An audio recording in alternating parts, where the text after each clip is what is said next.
जय महाकाल। दोस्तों, क्या आप जानते हैं पितृपक्ष में हमारे पूर्वज धरती पर आते हैं तो वे न केवल आशीर्वाद देने ही नहीं आते बल्कि अपने वंशजों की श्राद्ध और तर्पण की प्रतीक्षा भी करते हैं। यानी जहां पितृ प्रसन्न होते हैं वहां देवता भी कृपा करते हैं।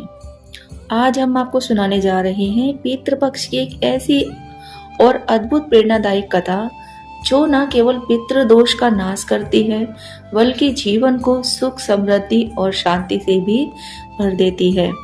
दोस्तों, पितृपक्ष का समय एक ऐसा पावन अवसर है जब हम अपने पूर्वजों को केवल याद ही नहीं करते बल्कि उनके आशीर्वाद को जीवन में आमंत्रित भी करते हैं। लेकिन सवाल यह है कि पितृपक्ष केवल धार्मिक कर्मकांड है या इसके पीछे कोई गहरा रहस्य भी छुपा हुआ है। कहा जाता है कि पितृपक्ष में हमारे पूर्वज सूक्ष्म रूप से धरती पर आते हैं। वे अपने वंशजों से केवल एक ही अपेक्षा रखते हैं, स्मरण और सम्मान। अगर हम उन्हें याद करते हैं तो वे आशीर्वाद देकर लौटते हैं, लेकिन अगर बुला दिया जाए असंतोष उनके श्राप के रूप में प्रकट होता है। गरुड़ पुराण में वर्णन आता है कि एक बार गरुड़ जी ने भगवान विष्णु से प्रश्न किया, हे प्रभु, पितृपक्ष का इतना महत्व क्यों है? क्यों कहा जाता है यह समय मनुष्य के सभी पापों को मिटा देता है? तब भगवान विष्णु ने मुस्कुराते हुए कहा, गरुड़, यह रहस्य केवल एक कथा के माध्यम से ही समझा जा सकता है। सुनो, यह कथा सुनाने मात्र से ही पितृदोष मिट जाता है और जीवन में समृद्धि का वास हो जाता है। पितृपक्ष केवल कोई साधारण पर्व नहीं है, यह वह काल है जब हम अपने पूर्वजों को स्मरण करते हैं, उनके प्रति कृतज्ञता व्यक्त करते हैं और उनके आशीर्वाद को जीवन में आमंत्रित करते हैं। शास्त्रों में कहा गया है कि इस समय हमारे पितृ स्वयं धरती पर आते हैं। वे अपने वंशजों की श्रद्धा, आस्था और स्मरण की प्रतीक्षा करते हैं। यदि उन्हें विधि विधान से याद किया जाए तो वे प्रसन्न होकर वरदान देते हैं, लेकिन यदि उपेक्षा की जाए तो उनका असंतोष घर परिवार में विघ्न और संकटों का कारण बनता है। तो इसी रहस्य को भगवान विष्णु ने अपने वाहन गरुड़ जी को सुनाया था। उन्होंने कहा था कि पितृपक्ष का महत्व केवल कर्मकांड नहीं है बल्कि इसमें जीवन और मोक्ष का गहरा रहस्य छुपा है। तो आइए अब हम आपको उस अद्भुत कथा को विस्तार से सुनाते हैं। कथा शुरू करने से पहले सभी भक्त कमेंट बॉक्स में हर हर महादेव जरूर लिखें। वीडियो अच्छी लगे तो वीडियो को लाइक जरूर करें, नहीं पसंद आए तो डिसलाइक करें, पर अपना फीडबैक जरूर दें। प्राचीन समय की बात है, एक महान ऋषि हुआ करते थे जिनका नाम था सोमदत्त। वे तपस्या और ध्यान में लीन रहते थे, संसार के मोह माया से पूरी तरह विरक्त थे। उनका मानना था कि विवाह, गृहस्थी और संतान सब केवल बंधन है। मोक्ष का मार्ग तो केवल वैराग्य और आत्मज्ञान से ही संभव है। लेकिन उनके पितृ इस बात से अत्यंत दुखी थे। वे सोचने लगे, यदि सोमदत्त विवाह नहीं करेंगे तो उनका वंश का क्या होगा? श्राद्ध और तर्पण कौन करेगा? संतान के बिना हमारा उद्धार कैसे होगा? एक दिन जब सोमदत्त गहरे ध्यान में लीन थे, तभी वातावरण में एक दिव्य प्रकाश फैला। 4 तेजस्वी दिव्य पुरुष उनके सामने प्रकट हुए। सोमदत्त ने जैसे ही देखा, हाथ जोड़कर कहा, आप कौन है हे महात्माओं?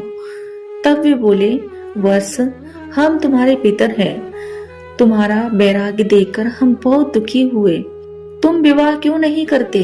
बिना संतान के वंश और श्राद्ध दोनों रुक जाएंगे। यदि वंश न रहा तो हम भी अतृप्त रहेंगे। सोमदत्त ने गंभीर स्वर में उत्तर दिया, हे पितरों, विवाह मोह का जाल है। स्त्री संग से पाप बढ़ता है और अंत में नरक मिलता है। मैंने संन्यास का मार्ग इसलिए चुना है कि मुझे मुक्ति मिले। पितृ मुस्कुराकर बोले, वत्स, तुम्हारी बात बिल्कुल सही है, इसमें कोई संशय नहीं है। लेकिन याद रखो, गृहस्थ आश्रम ही जीवन का आधार है। इसी से यज्ञ, दान, तर्पण और सेवा का संभव होती है।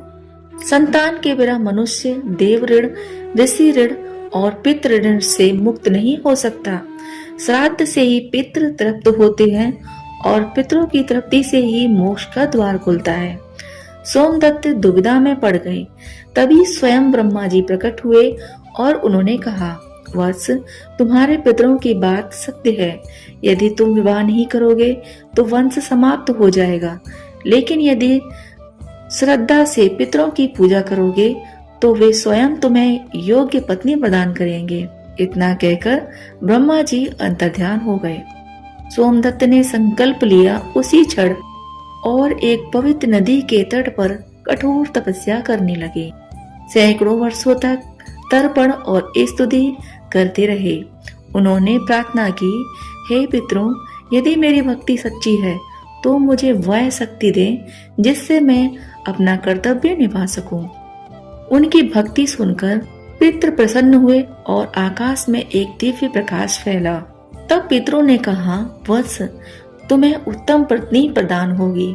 उससे तुम्हें एक तेजस्वी पुत्र होगा जो तीनों लोकों में प्रसिद्ध होगा।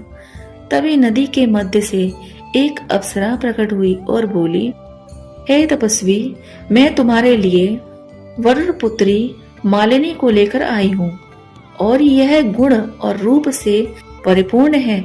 यदि तुम्हारी इच्छा हो तो यही तुम्हारी पत्नी बनेगी। सोमदत्त ने विधि पूर्वक मालिनी से विवाह किया।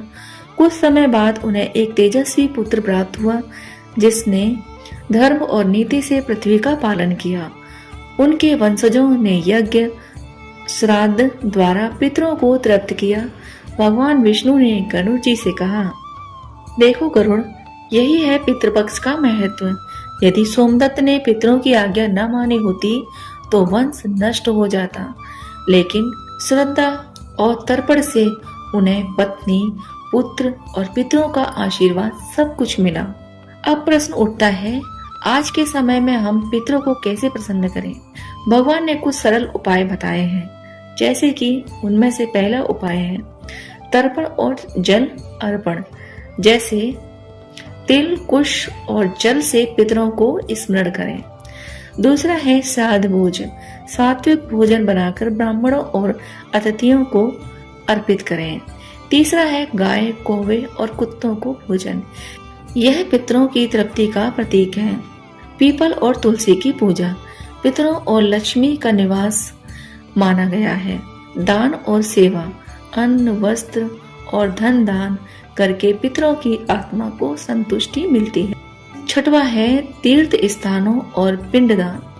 विशेषकर गया जी में किया गया पिंडदान श्रेष्ठ है। सत्संग और गीता पाठ, आध्यात्मिक शांति और पितरों की कृपा के लिए हमें सत्संग और गीता का पाठ अवश्य करना चाहिए। इन उपायों से पितरों का आशीर्वाद मिलता है और परिवार में सुख समृद्धि भी बनी रहती है।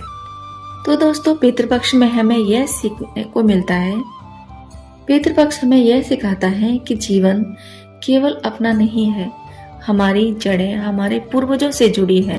जब हम उन्हें याद करते हैं, तर्पण और श्राद्ध करते हैं तो वे प्रसन्न होकर हमें आशीर्वाद देते हैं।